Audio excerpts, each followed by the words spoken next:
আপনার পার্ট 1 শেষ হওয়ার পরে যখন আপনি পার্ট 2-তে যাবেন তখন তো আপনাকে 1 মিনিট সময় দিবে। ওই 1 মিনিটের সময় আপনি আবার নতুন করে প্রিরিড করতে পারবেন। পার্ট 2 আবার যখন শেষ হবে তখন আপনাকে 30 সেকেন্ডস দেওয়া হয়।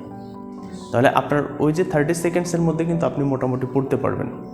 আপনি যখন পড়তে পারতেছেন তখন আপনার পড়ার মেইন অংশটা কোনটা থাকা উচিত, কোনটার উপরে বেশি ফোকাস করা উচিত?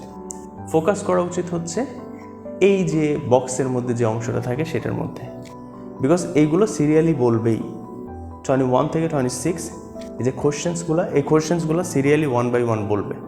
সো এইটার উপর ফোকাস করা এটা ওয়াইজ ডিসিশন না।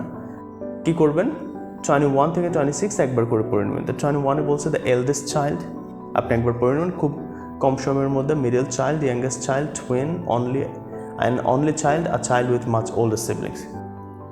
কিন্তু আপনার কোয়ালিটি টাইমটা আপনি এইখানে স্পেন্ড করবেন, বেশিরভাগ যে সময়টা এই জায়গাতে স্পেন্ড করবেন।